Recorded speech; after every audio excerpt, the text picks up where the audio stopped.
تفسیر القرآن آج کا سبق سورہ یونس آیت نمبر 65 سے 70 تک۔ اعوذ باللہ من الشیطان الرجیم، بسم اللہ الرحمن الرحیم۔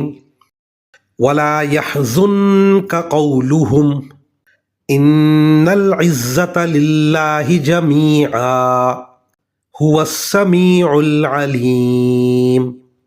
الا ان للہ من فی السماوات ومن فی الارض وما يتبع الذین يدعون من دون اللہ شرکاء ان يتبعون الا الظن وان هم الا يخرصون۔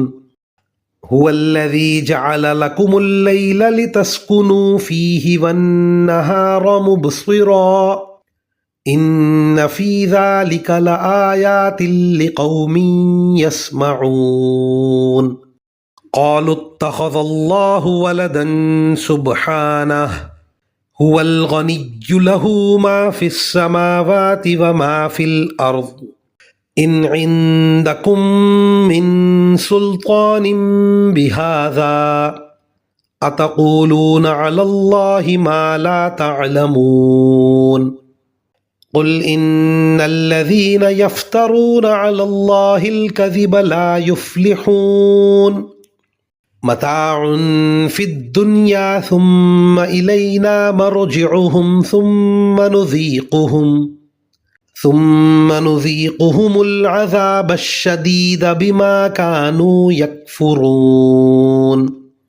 ترجمہ: اور اے پیغمبر، یہ لوگ جو باتیں بناتے ہیں وہ تمہیں رنجیدہ نہ کریں۔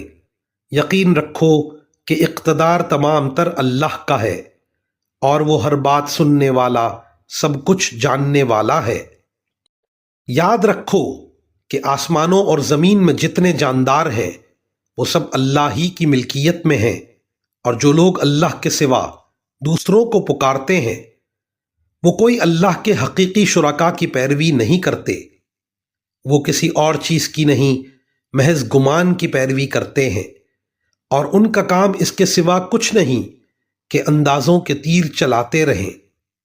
اللہ وہ ہے جس نے تمہارے لیے رات بنائی تاکہ تم اس میں سکون حاصل کرو، اور دن کو ایسا بنایا جو تمہیں دیکھنے کی صلاحیت دے۔ اس میں یقیناً ان لوگوں کے لیے نشانیاں ہیں جو غور سے سنتے ہوں۔ کچھ لوگوں نے کہہ دیا کہ اللہ اولاد رکھتا ہے، پاک ہے اس کی ذات، وہ ہر چیز سے بے نیاز ہے۔ آسمانوں اور زمین میں جو کچھ ہے اسی کا ہے۔ تمہارے پاس اس بات کی ذرا بھی کوئی دلیل نہیں ہے۔ کیا تم اللہ کے ذمے وہ بات لگاتے ہو جس کا تمہیں کوئی علم نہیں؟ کہہ دو کہ جو لوگ اللہ پر جھوٹا بہتان باندھتے ہیں وہ فلاح نہیں پائیں گے۔ ان کے لیے بس دنیا میں تھوڑا سا مزہ ہے، پھر ہمارے پاس ہی انہیں لوٹ کر آنا ہے۔ پھر کفر کا جو رویہ انہوں نے اپنا رکھا تھا اس کے بدلے ہم انہیں شدید عذاب کا مزہ چکھائیں گے۔ وآخر دعوانا ان الحمد للہ رب العالمین۔